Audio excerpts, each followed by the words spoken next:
లో 5వ అధ్యాయం ప్రసంగి 5 చదువుకున్న మాటలు జాగ్రత్తగా ధ్యానం చేయాలి. ఒకటి వచ్చిన దేవుని మందిరమునకు పోనప్పుడు నీ ప్రవర్తన జాగ్రత్తగా చూసుకొనుము. బుద్ధిహీనులు అర్పించినట్లుగా బలి అర్పించుట కంటే సమీపించి ఆలకించుట శ్రేష్టము.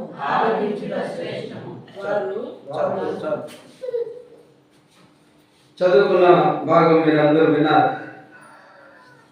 గతంలో కూడా చాలా పర్యాయములు వింటూ వచ్చారు.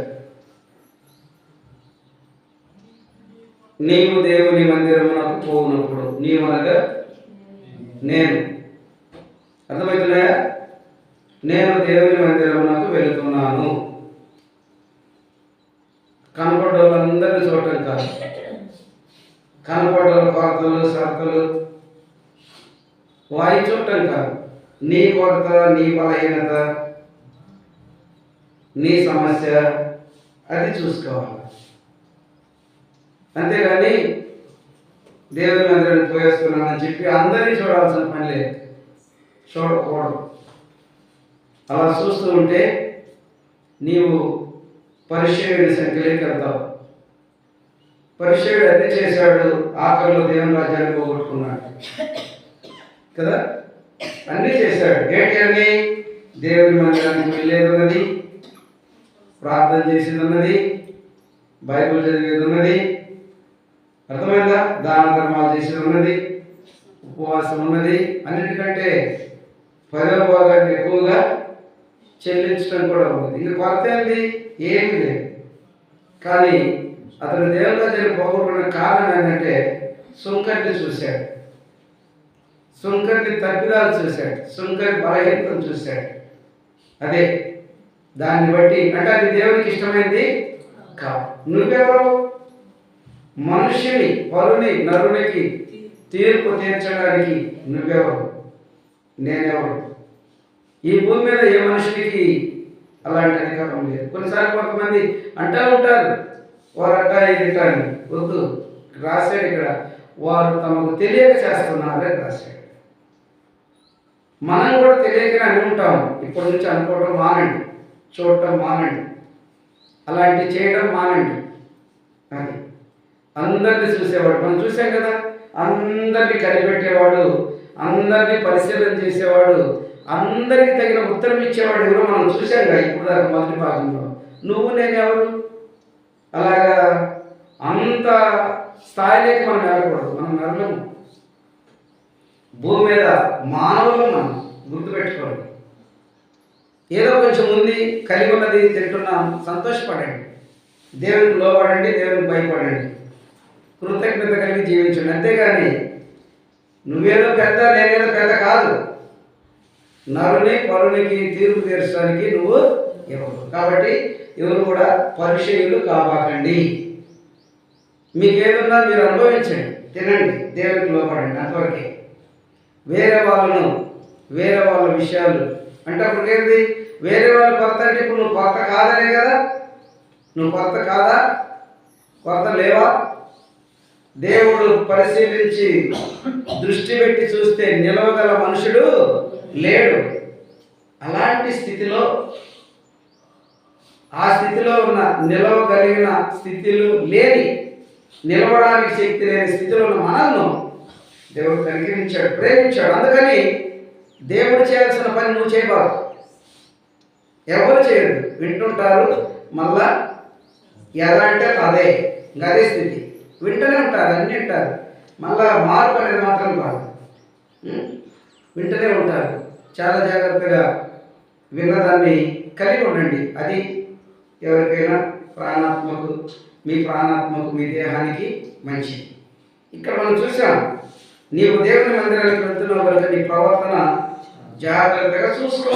చూడమని లేదు, చూడమంటే వేరే వాళ్ళని, చూసుకంటే నిన్ను ఎవరిని వాళ్ళు ఈ సంగతి తెలవకుండా చూసుకో అని చెప్పిన మాట వినకుండా చూసుకునేది పోగొట్టి చూస్తారు. చూడటం అంటే పక్క ఇతరులు కదా. చూడండి అక్కడ ఎంత తేలిగ్గా మర్మమైపోయింది పరిస్థితి. చేయాల్సిన దాన్ని పక్కన పెడతాము, చేయకూడని దాన్ని ఎదురుని పెట్టుకుంటాము. అర్థమవుతుందా? చేయాల్సిందేంటి? మనల్ని చూసుకోవడం. మనం చేసేది ఇతరులను చూడటం. ఎంత పొరపాటు, ఎంత తప్పు ఇప్పటికి చాలా మందికి అర్థం కాదు. అందరూ కూడా పరిచయుల సంఖ్యలోకి వెళ్తారు. పరిచయుడు దేవుని రాజ్యాన్ని పోగొట్టుకున్నాడు. ఈ ప్రయాసం అంతా కూడా దేవుని రాజ్యం కొరకే కదా. అంతే కదా, ఈ ప్రయాసం అంతా దేని కొరకు? దేవుని రాజ్యం కొరకే కదా. నెమ్మదిగా సమాధానంగా దేవుడు పరిపాలించే నీతి పాలనలో ఉండాలనే కదా ఈ ప్రయాసం అంతా. అలాంటప్పుడు ఆయన చెప్పింది చేయాలి. బైబిల్లో ఏముందో అది మనం చేయబద్దులమై ఉన్నాం. బ్రతుకు దినాలన్నీ కొద్ది రోజులు కాదు, ఆఖరి వరకు మన బ్రతుకు దినాలన్నీ బద్దులమై ఉన్న మన సంగతి మర్చిపోవద్దని ప్రభుత్వం మనం చేస్తున్నాం. అర్థమవుతుంది కదా. కాబట్టి రాయబడిన మాటలు ఏం రాయబడిందంటే జాగ్రత్తగా చూసుకోవాల్సిన వారమై ఉన్నాం. ఇప్పుడు 2వ వచనంలో నీవు దేవుని సన్నిధిని అనాలోచనగా పలుకుటకు నీ హృదయమును త్వరపడనీయక. అక్కడ ఆగండి. నీవు దేవుని సన్నిధిని అనాలోచనగా పలుకుటకు నీ హృదయము త్వరపడకూడదు. దేవుని సన్నిధి అంటే 4 గోడలు, పైన స్లాబ్, మధ్యలో 10 మంది అది అనుకుంటారు. పర్మనెంట్ కాదు ఇది. పర్మనెంట్ ఏదంటే 1 కొరింథీ 3:16 ఉంది, మీరు దేవుని ఆలయమై ఉన్నారు.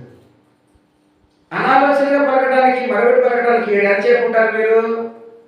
ఇది కాదు, నీ హృదయమే దేవుని ఆలయం. దేవుని ఆలయమైన నీ హృదయంలో నీవు 24 గంటలు అన్ని టయాలు ఆయన ప్రతి నిమిషము ప్రతి క్షణం నేను చూస్తున్నాడు. నువ్వు ఎలా పలుకుతున్నావో, ఎలా జీవిస్తున్నావో, ఎలా ప్రవర్తిస్తున్నావో, నీ ఇంట నీ బయట. నీ ఇంట కూర్చుంటప్పుడు ఏం చేస్తున్నావు, నువ్వు బయట సంచరించినప్పుడు ఏం చేస్తున్నావు, నీ ప్రవర్తన అంతా క్లియర్ చేస్తున్నావు. అన్ని లెక్కలు ఉన్నాయి బైబిల్లో. నెబుకద్నెజరు రాజు యొక్క లెక్క మనం చూసాం కదా. ఆయన మంచిగా నగరంలో ఆయన స్థానంలో కూర్చొని మాట్లాడుకుంటూ పోయాడు. ఆ మాటలు నోట్లో ఉండగానే మాట్లాడుతూనే ఉన్నాడు. ఆయన లెక్క చూస్తూ ఉన్నాడు, లెక్క చూశాడు. ఈయన మాట్లాడుతున్నాడు, లెక్క చూశాడు. ఈయన మాటలు ముగింపులో ఆ మాట వచ్చింది, అయ్యా నీ మాటలన్నీ అక్కడ చేరినాయి, ఇదిగో నీకు పలానా పరిస్థితి. అర్థమైందా?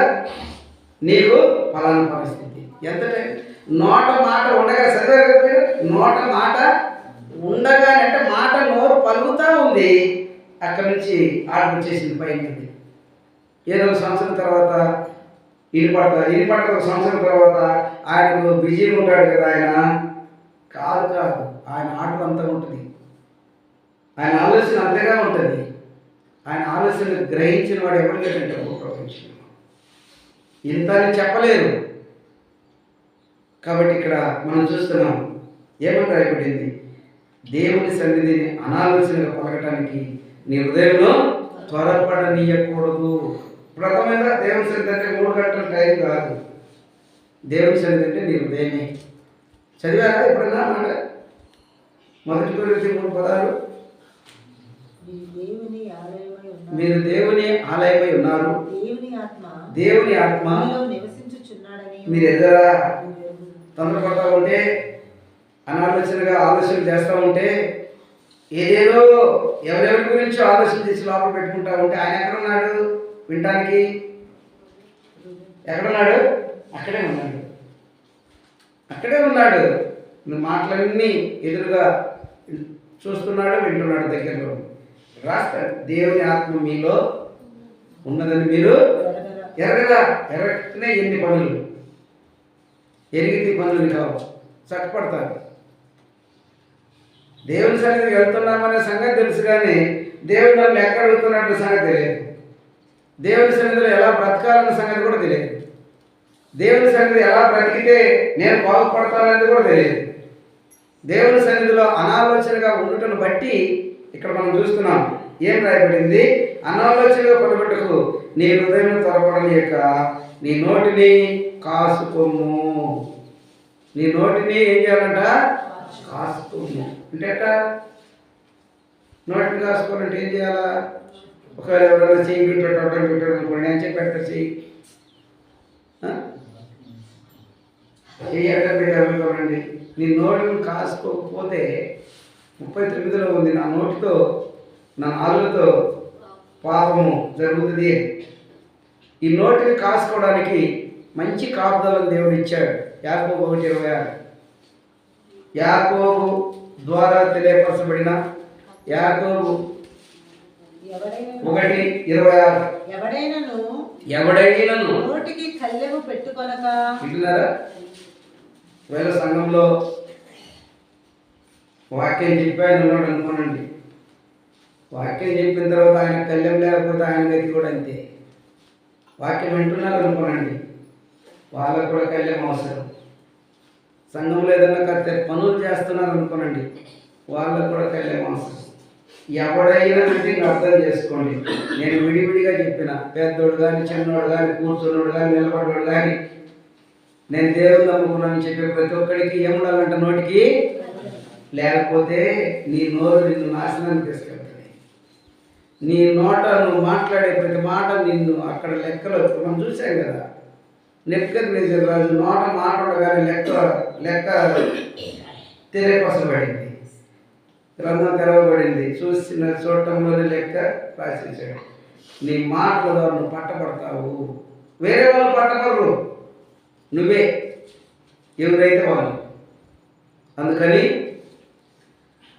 దేవుని నమ్ముకున్నాము అని చెప్పేవాళ్ళు ఎవరైనా సరే, దేవుని మందిరానికి వెళ్తున్నాను అని చెప్పేవాళ్ళు ఎవరైనా సరే, నోటికి ఏముండాలంట, కళ్ళే ఉండాలి. ప్రవర్తన సరిపడాలంటే ఎలా? మొట్టమొదటిగా నువ్వు భక్తి జీవితాన్ని కొనసాగించాలంటే ముందు నీ నోటి మాట క్లియర్గా ఉండాలి. నీ నోటి మాట సరిపడాలి. కొన్నిసార్లు కొంతమంది నోటికి ఎలాంటి ఆచాపనే ఉండదు, ఇక బ్రేకులు లేదు బండి అంటూ. అర్థమైన నోట్లకి ఇంకేం ఆచాపనలు ఉండవు. ఇష్టం సనగాడతానికి కూడా బైబిల్ చదివేది, సంధించేది సంద. మరి సందే కదా, మార్పులేని వాళ్ళు అందించే సందే కదా సంద. ఎవరైనా దోన పోయిన కూడా సంధిస్తారు, అడుగుండలు కూడా సంధిస్తారు. ఏ దిక్కుదేశం చచ్చిపోతే వాళ్ళని పారేయడానికి ఉంటారు, వాళ్ళు కూడా కొంత తీసుకొని అందరి చేత సందాలు తీసుకొని వాళ్ళని పారేస్తారు. సంద మార్పు లేని బ్రతుకు సందే గతి. అర్థమైందా? అటు రాయబడింది. నోటిని జాగ్రత్తగా కాపాడుకోవాల్సి ఉంది. కాపాడుకుంటున్నామా? ఎంతకాలం నుంచి వాక్యం వింటున్నాం? కాపాడుకోకపోతే నేను ముందు చెప్పిన మత్తయి సువార్త 12లో మాట గుర్తుందా? ఫస్ట్ భాగంలో మధ్యలో ఆ నెబుకద్నెజరు రాజుని గురించి చెప్తూ ఒక మాట చెప్పాను. 36లో మత్తయి 12:36లో మాట చెప్పాను, గుర్తుందా? చదివారా? ఆయన నోటి మాటలను బట్టి ఆయనకు వచ్చిన పరిస్థితి మీకు తెలుసు కదా. ఇప్పుడు మరి మన నోటి మాటలను బట్టి పౌలు చెప్తాడు, మీ మాటలన్నీ మీ సంభాషణలు ఏ పరిస్థితి కావచ్చు, ఏ సమయంలో కూడా కావచ్చు, ఎట్లుండాలంట, కృపా సహితమైనదిగా, ముందు ఉప్పు వేసినట్టుగా రుచి కలిగినదిగా ఉండాలి. రుచి కలిగిందంటే మంచి మాట, మంచి మాటలు, ఇంపైన మాటలు కదా. ఒకరు తెప్పరిల్లే మాటలు, పడిపోయే మాటలు కాదు, పాపానికి త్రోవ తీసే మాటలు కాదు, తెప్పరిల్లే మాటలు. అంటే జీవితాన్ని బాగుపరుచుకునేటువంటి మాటలు మాట్లాడాల్సి ఉంది. ఎవరు దేవుని మందిరానికి వెళ్ళేవారు. మిగతా వాళ్ళంతా మాట్లాడలేదు కదా. కళ్యాణం లేని వారి నోటికి ఎవరికైతే కళ్యాణం ఉండదో వారి జీవితంలో ఎవరికి భక్తి తెలియదు, భక్తి తెలియదు. బలమైన గుర్రానికి కళ్యాణం పెడతారు, అది మనిషిని యొక్క ఆధీనంలో ఉండటానికి. కళ్యాణం లేకపోతే గుర్రం ఆధీనంలో ఉండదు. అయితే మనుషునికి ఏంటంటే వాక్యం అనే కళ్యాణం, వాక్యమే కళ్యాణం. నీవు దేవుని మాటలు నీ నోట ఉంచవలసి ఉంది కనుక 81:10 ఉంటుంది అన్నమాట. నీ నోరు బాగుగా తెరువు, నేను నోటిని నింపుతానన్నాడు. దేవుని మాటలు నీ నోట ఉండాలంటే ఉండకూడని మాటలు ఏమున్నాయి చూడండి, అవన్నీ పక్కకు పోవాలా. అవి పక్కకు పోవాలంటే ముందు వాక్యం అనే కళ్యాణం నీ పెట్టుకున్నప్పుడు దేవుని మాటలు నీ నోట ఉంటాయి. చాలామంది ఉన్నారు ఎక్కడ ఎప్పుడు ఎన్నడు పక్కవారు కలిసినప్పుడు ఒక్క మాటైనా వారి నోట బయటికి వినిపడదు, రాదు. ఎందుకో తెలిసిన బైబిల్ చెప్తుంది, మనుషుడు హృదయంలో ఉన్నదాన్ని బట్టి నోరు మాట్లాడుతుందంట. ఏమైతే హృదయంలో ఉందో అదే నోటికి వస్తుంది. మరి వాక్యము హృదయంలో ఉంటే నోట దేవుని మాటలు వస్తాయి కదా, వాక్యం వస్తుంది కదా. ఈ వారంలో ఎక్కడైనా మీరు, ఈ వారం అంతట్లో ఎక్కడైనా మీరు ఇంకొకరికి ఒక్క మాటను చెప్పుకుంటారా? ఈ వారంలో పోయిన ఎన్నో తారీఖు ఆదివారం, పోయిన వారం 20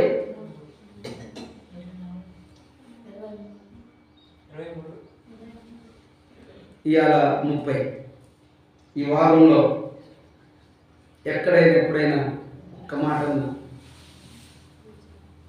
ఈ వారంలో అన్నం తినారు లేదా? ఈ వారం అంతట్లో 3 పూటలు, ఎక్కువైతే ఇంకో, అంటే ఏదైనా ప్రత్యేకమైతే ఇంకొక ఎక్స్ట్రా వస్తాయి. శరీరాన్ని పోషించుకోవడానికి శరీరపరమైన అన్నం తింటారు కదా.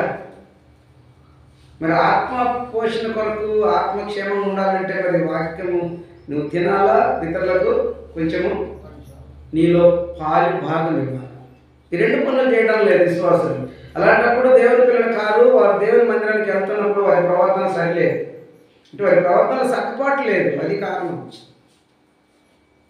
వాళ్ళ జీవితం సరిలేదు, చక్క చేసుకోవడం లేకపోతున్నారు. ఈ శరీరానికి 3 సార్లు 4 సార్లు ఇంకా కొన్ని కొత్తవి తింటాం శరీరాన్ని బలంగా ఉంచుకోవడానికి. ఉండాల్సిందే, అన్నం తిన్నదని కాదు, ఉండాల్సిందే, తినాలి. శరీరాన్ని పోషించుకుంటున్నప్పుడు ఆ శరీరాన్ని పోషించే ప్రాణాత్మ ఉందే, దాన్ని నువ్వు బలపరిస్తే నీ శరీరంతో నువ్వేం ముందుకు వస్తావు? నీ శరీరం ఎలా నీకు బలహీనమైన దాని వల్ల నువ్వు ఎలా బలపడతావు? నీ శరీరాన్ని సురక్షితంగా క్షేమంగా ఉంచుకోవాలని తింటున్నావు కదా, అది సురక్షితంగా క్షేమంగా ఉండాలంటే లోపల ఉండాలి, ప్రాణాత్మ ఉండాలి. ఆ ప్రాణాత్మ సంగతే పట్టించుకోకపోతే నీవు ఎలా బాగుంటావు? ఎలా బాగుంటారు చెప్పండి? మనం ప్రసంగ 5లో 1లో 2లో మనం చూస్తూ వస్తున్నాం కదా. కాబట్టి 2లో చదువుకున్నమాట, దేవుడు ఆకాశం మీద ఉన్నాడు, నీవు భూమి మీద ఉన్నావు, కావున నీ మాటలు అంటే డంబానికి, గర్వానికి దేవుని సన్నిధిలో అవకాశం లేదు. మాకు తెలుసు, చదువుకున్నాం చాలాసార్లు, లేదని తెలుసు. అది మనం పొందుకోవాలంటే ఏం చేయాలా? దేవుని సన్నిధి పొందుకోవాలంటే మనం ఏం చేయాలా? డంబాన్ని, గర్వాన్ని విడిచిపెట్టాలి. అప్పుడు మనం పొందుకోగలుగుతాం. సరే, బాగుంది ఈ మాటలు. ఇక్కడ చూడండి జాగ్రత్తగా. నీ మాటలు ఎట్టుండాలా? కొద్దిగా. కొద్దిగా అంటే 4 మాటలు మాట్లాడాక 2 మాటలు మాట్లాడటం మా కొద్దిగా అంటే మాట్లాడాల్సిందే. కొద్దిగా దాంట్లో ప్రత్యేకత ఉంది. వ్యర్థంగా కావచ్చు, అతిశయంగా కావచ్చు, ఎక్కువగా అంటే 10 సామెతలు 10:19 ఉంటుంది, దోషం ఉంటుందని. నీ మాటల్లో ద్వారా దోషం రాకుండా ఉండాలంటే కొన్ని ఎక్కువ తక్కువ మాటలు ఉంటాయి, అనాలోచన మాటలు ఉంటాయి, వ్యర్థమైన మాటలు ఉంటాయి. వీటన్నిటిని నువ్వు పక్కన పెట్టాలా. ఏం మాట్లాడాలో అది ఎరగాలి. అది కృపాసహితమైనదిగా ఉంటేనే మాట్లాడాలి. కృపాసహితమైన మాటే మాట్లాడాలి. వ్యర్థమైనది ఎప్పుడు మాట్లాడకూడదు. వ్యర్థమైన మాట్లాడుకుంటా వ్యర్థంగా జీవిస్తా నేను విశ్వాసం అంటే లాస్ట్ మొదటి నెంబర్లు ఉంటున్నాంట. ఆఖరికి పెద్ద మార్గంలో మొదటి నెంబర్లు ఉంటున్నాంట. సరే ఆలోచన చేయండి, అర్థం చేసుకోండి జాగ్రత్తగా. భూమి మీద క్రియ లేకుండా బ్రతికి పరలోకానికి ఎవరు వెళ్ళలేరు. పెద్ద మార్గంలో మొదటి లైన్లు ఉంటారని బైబిల్ స్పష్టంగా క్రియలు పెట్టి చెప్తుంది. ఈరోజు మనం ఎట్టున్నాం ఒకసారి ఆలోచన చేసుకోండి. ఎలా ఉంటున్నాం? చాలా దినాల నుంచి ప్రార్థన పోవటం కాదు, చాలా దినాల నుంచి ప్రార్థన పోయినంత మాత్రం భక్తి పనులు కాదు. చాలా దినాలు పోయినా, కొద్ది దినాలు పోయినా ఎలా జీవించాలో మనం చూసాం. యాకోబు పత్రిక 1:26 ఎవడైనా సరే నోటికి కళ్ళెం పెట్టుకోక నేను భక్తి గలవాడిని అనుకుంటే వాని భక్తి వ్యర్థం. వ్యర్థమైన చేస్తూ పరలోకం ఎలా దొరుకుతుంది నీకు? వ్యర్థమైన మాటలు కావచ్చు, వ్యర్థమైన పనులు కావచ్చు, వ్యర్థ ఆలోచనలు, వ్యర్థ కార్యాలు చాలా ఉన్నాయి. విశ్వాసులు ఏంటో దారుణంగా విశ్వాసాలను చెప్పుకోవడానికి చాలా బాధకరంగా కూడా. నాకైనా లేకపోయాము సిగ్గుకరంగా ఉంటుంది. రోమాలు చెబుతాడు, మీరు ఇడిచిపెట్టిన వాటిని గురించి ఇప్పటికైనా ఆలోచన కలిగి ఇప్పటికైనా మళ్ళీ మతికొస్తే ఎట్లుంటుంది మీకు అంటాడు? సిగ్గు కదా, సిగ్గుకరంగా ఉంది కదా అంటాడు. అట్టాటి చేశాట అది చేయకూడదు. విడిచిపెట్టాం కదా, వాటిని అనుకుంటేనే సిగ్గు కలుగుతుంది. ఇంక చేయటం అంటే చూడండి ఎలా ఉంటుందో. కాబట్టి ప్రభుత్వ వల్ల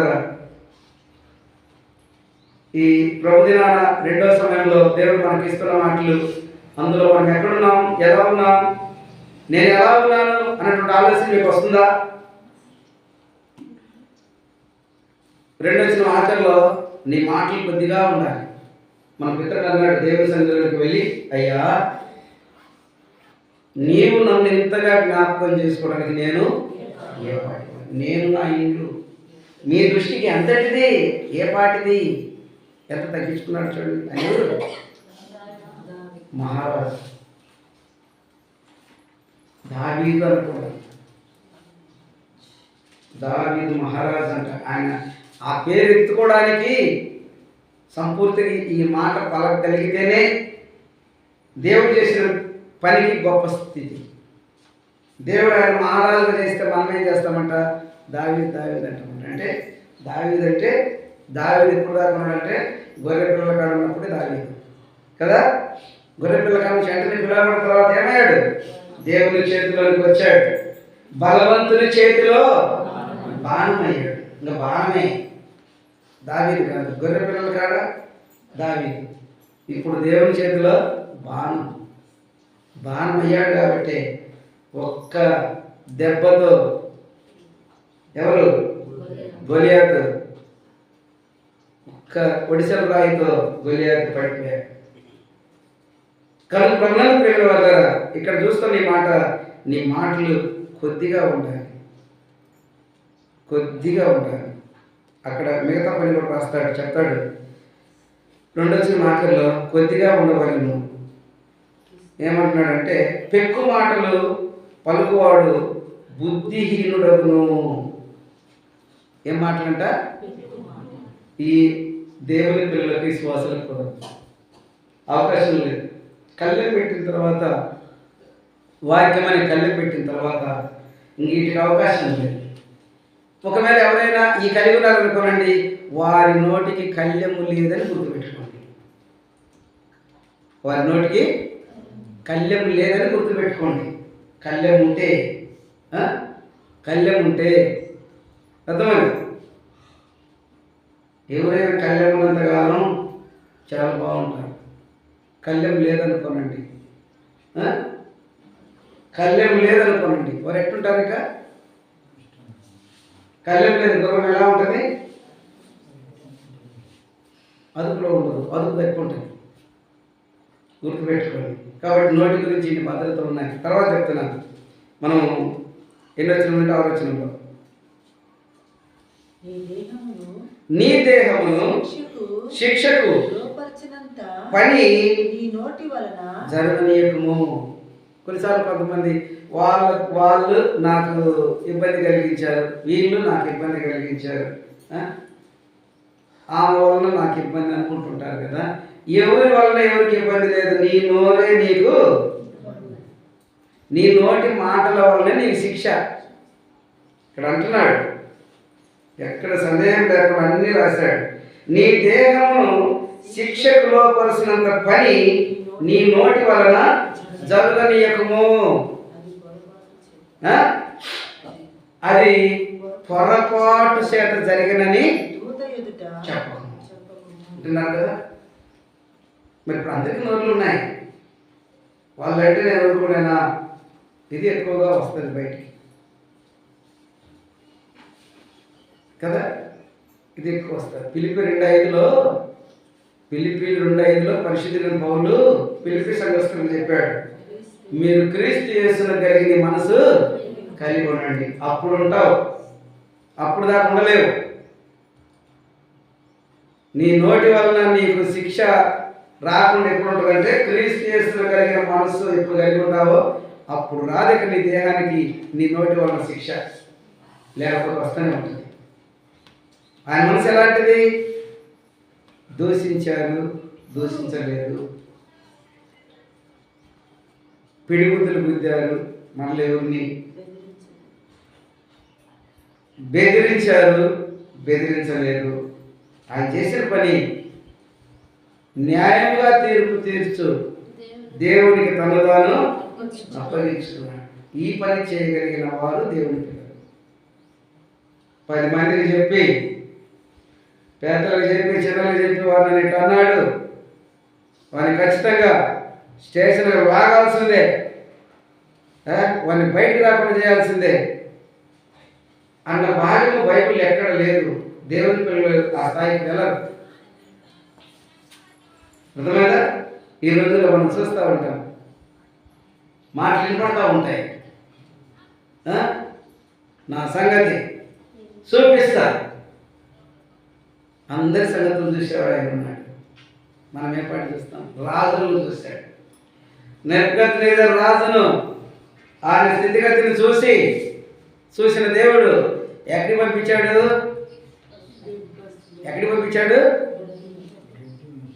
పాట ఉంది కదా, వేయి బావులలో గర్వ మనసి గద్దెలు దింపి గనులనైనా మేపగట్టి.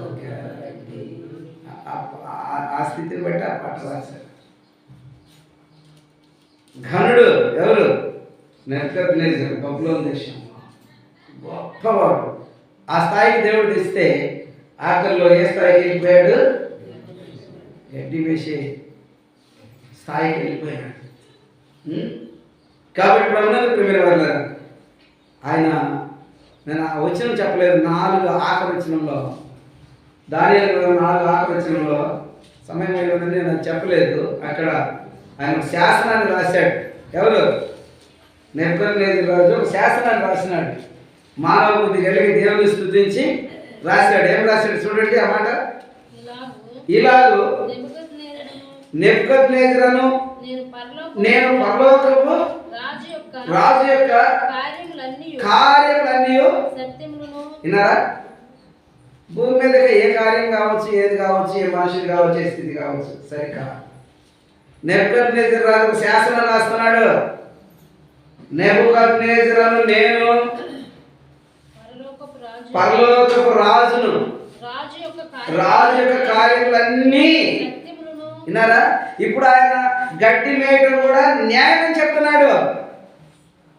ఇదంతా అదే కదా, తాను గడ్డి మేసిన పరిస్థితి, మనుషులు తడిసిన పరిస్థితి, ఎండకు ఎండిన పరిస్థితి, అది న్యాయమే. ఆ సమయానికి తాను కలిగి ఉన్న పరిస్థితిని బట్టి అది న్యాయమని ఎంచుకుంటున్నాడు. దేవుని సన్నిధిలో చెప్తున్నాడు. పరలోకపు రాజు యొక్క కార్యములన్నీ సత్యములను ఆయన మార్గములు న్యాయములై ఉండవని గర్వముతో నటించు వారిని ఆయన అనపశక్తుడని ఆయన స్తుతిస్తూ కొనియాడుచు గణపరుచు. చూసారా, నేను రాజునైతే అక్కడ చేశాడని ఎక్కడైనా ఏమని అంటున్నాడా? ఆయన కలిగిన స్థితిని బట్టి ఆ వచనం అక్కడ రాయబడింది, ఆ శాసనం. ఇలాగూ ఆయన తప్ప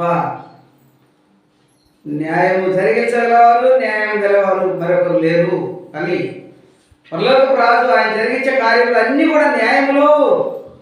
ఈరోజు కొన్నిసార్లు కొంతమంది నేను ఇంతగా దేవుని ప్రార్థన చేస్తుంటే ఈ బలహీనతలు, ఈ కొరతలు ఎందుకబ్బా అని లేరా?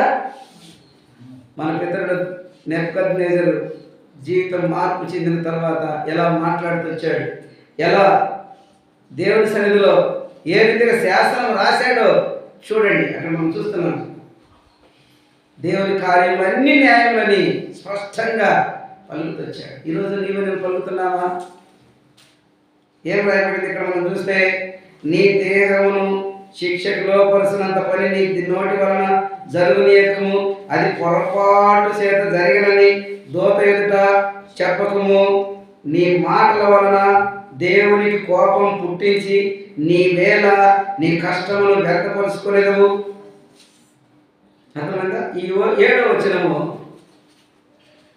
7వ వచనము మన ప్రాంతంలో ఒకరితో దేవుడు మాట్లాడాడు. ఆ వచనం మధ్య వచ్చినప్పుడల్లా వారు వస్తారు జ్ఞాపకానికి. ఈ 7వ వచనం అయితే ఇప్పుడు వారు మళ్ళా దేవునికి దూరంగా బ్రతుకుతున్నారు. దేవుడు ఏ దినాన వారిని లెక్కడుగుతాడో ఆ దినం వారి జీవితం ఆయన ఎదుట బయలుపరచబడతారు. దేవుడు ఏ ఫలము వారికి ఇస్తాడో ఆ ఫలము పొందాల్సి ఉంటుంది. అర్థమైందా? ఈ 7వ వచనం. కాబట్టి ప్రభునందు ప్రేమైన వాళ్ళారా, ఈ 2వ సమయంలో దేవుడు మనకి ఇచ్చిన ఈ మాటలన్నింటిని బట్టి మనం ఎలా ఉన్నాం, ఇక్కడ మనం ఎలా ఉన్నాం, ఏ స్థితిలో ఉన్నాం, ఈ విన్న మాటల ప్రకారంగా మనం ఎక్కడెక్కడ చదువుకుంటూ వచ్చాం. దేవుని సన్నిధి వెళ్ళిన వారు దేవుని సన్నిధి అయి ఉంటారు. అప్పుడు దేవుని ఆత్మ వారిలో ఉంటారు. మనము మరి దేవుని సన్నిధి అయ్యారా? దేవుని సన్నిధికి వెళ్ళటం కాదు, వెళ్ళే వారందరూ దేవుని సన్నిధి ఉంటేనే కదా దేవుని సన్నిధిలో దేవుని ఆత్మ ఉండేది కదా. దేవుని సన్నిధిలో దేవుని ఆత్మ, దేవుని సన్నిధి నువ్వని రాయబడింది. మీరు దేవుని ఆలయం అని రాయబడింది. దేవుని ఆత్మ మీలో ఉన్నదని రాయబడుతుంది. అది మీరు ఎరగటం లేదని రాయబడింది. మరి ఈరోజు ఈ మాటల ప్రకారంగా దేవుడు ఆత్మ రూపంలో ఉంటాడు, వాక్య రూపంలో ఉంటాడు, ఆలోచన రూపంలో ఉంటాడు, కృపా సహితముగా నిన్ను ఆయన నీతో మాట్లాడుతూ ఉంటాడు. తెలుసు కదా. సామెతల గ్రంథం తీయండి, 6వ వచనం, 6వ అధ్యాయం. సామెతల గ్రంథం 6వ అధ్యాయం 23వ వచనం చదవండి. ఆజ్ఞ దీపముగాను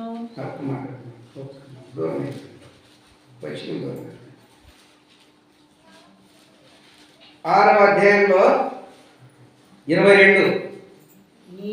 నీవు త్రోవను వెళ్ళినప్పుడు అది నిన్ను నడిపించును. ఎప్పుడన్నా నీ ఆలోచనలో దేవుని మాటలు నీ వెంట నువ్వు ఉన్న స్థలంలో నీకు ఆదరణ తోడుగా నిన్ను నడిపించే విధంగా నీతో మాట్లాడుతుండే విధంగా ఎప్పుడైనా ఉన్నదా మీ అనుభవాల్లో? ఒకరోజు కాదు, ఎల్లప్పుడూ ఉండాలి. దేవుడు ఏదో సమయంలో ఎప్పుడో సంవత్సరానికి ఒకసారి, అరసారి, 6 నెలలకు ఒకసారి మాట్లాడటం కాదు. ఏం రాయబడింది ఇక్కడ? నీవు త్రోవను నడుచున్నప్పుడు అది నిన్ను నడిపించును. నీవు పండుకొనినప్పుడు ఆ. అది నిన్ను కాపాడను. ఆ. నీవు మేలుకొనినప్పుడు ఆ. అది నీతో ముచ్చటించును. ఒకటి నడిపిస్తుందంట, రెండు కాపాడుతుందంట, మూడు ముచ్చటిస్తుందంట. వాక్యం చేసే పనులు ఉందా ఈ అనుభవం? లేకపోతే ఈ రోజు నుంచి ప్రారంభించండి, అడగండి దేవుడు. అయ్యా నీవు నడిపిస్తావని తెలిసింది, నీ వాక్యం చేత నన్ను నడిపిస్తావు. ఎందుకంటే మనకు 32లో అనేక పర్యాయములు చెప్పుకుంటూ వచ్చాము. ఆ వచనం నాకు తెలిసి కంఠస్థ వాక్యంలోకి వచ్చి అనుకుంటాను. 32 అధ్యాయంలో 8వ వచనము కంఠస్థ వాక్యాలు ఒక వాక్యం ఉంటుంది. ఇప్పుడు కంఠస్థ వాక్యాలు దాదాపుగా చాలా సమయం అయింది. కరోనా వచ్చిపోయిన తర్వాత 1-2 వచ్చిన చెప్పాను. ఆ తర్వాత అవి ఆ భాగం కొంచెం లేట్ అయింది. వాక్యమునకు ఉన్న అధికారం నడిపిస్తుంది, 2 కాపాడుతుంది, 3 ముచ్చటిస్తుంది. నడిపించుట, కాపాడుట, ముచ్చటించుట, ఈ 3 మాటలతో మన జీవితం సరిపోద్ది. సార్ ఇంకా అంతకంటే ఇంకా అవసరం లేదు. నువ్వు నడవాల్సిన రీతిలో నడిపిస్తుంది, 121 ప్రకారం నీకు మంచి కాపుదలను ఇస్తుంది, ఎల్లప్పుడూ నీతో మాట్లాడుతుంది. ఇంకేం కావాలా? నిన్ను వాక్యం నడిపిస్తుంది, నిన్ను కాపాడుతుంది, నీతో మాట్లాడుతుంది. ముచ్చటించడం అంటే ఏంటి? ముచ్చటించడం అంటే ఏంటి? మాట్లాడతారు. ఏ సమయంలో నువ్వు ఆరంభిస్తే నీ మాటలకు సమాధానం దొరుకుతుంది. నువ్వు మాట్లాడుతుంటే వేరే ఎదురు మాట్లాడేటప్పుడు 2 మాటలకు ఎలా సమాధానం దొరుకుతూ ఉంటాయో అలానే నువ్వు ఆరంభిస్తే ఆ మాటలకు సమాధానం దొరుకుతుంది. ఒక వచనం చూసుకొని యోహాను సువార్త ముగింపులోకి వచ్చాను.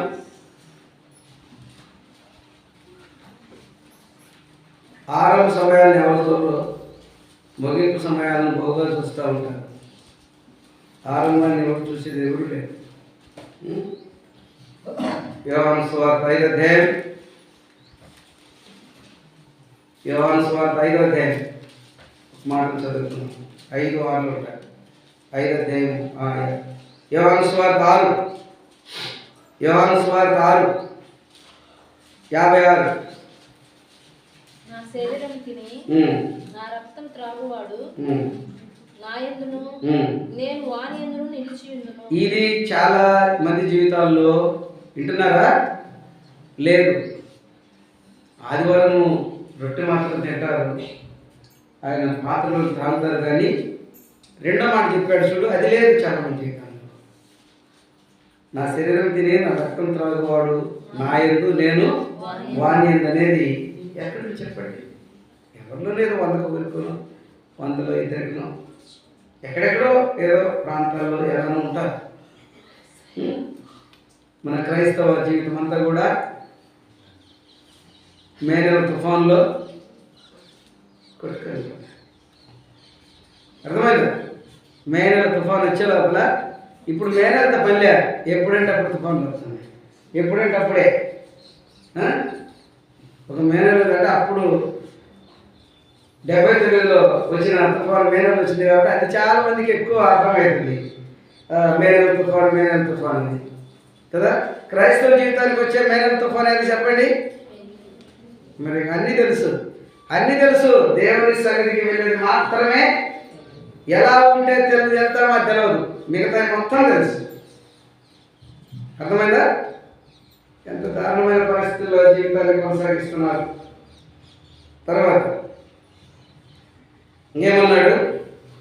జీవము గల తండ్రి నన్ను పంపెను కనుక నేను తండ్రి మూలముగా జీవించున్నట్టే, అది చూడండి, నేను తండ్రి మూలముగా జీవించున్నట్టే నన్ను తినవాడు నా మూలముగా జీవించును. వారు దేవుని రాజ్యానికి వారసులు.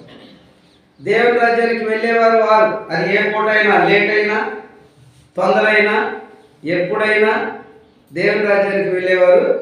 ఈ యోహాను సువార్త 6వ అధ్యాయం 56, 57లో చూసాను చూడండి.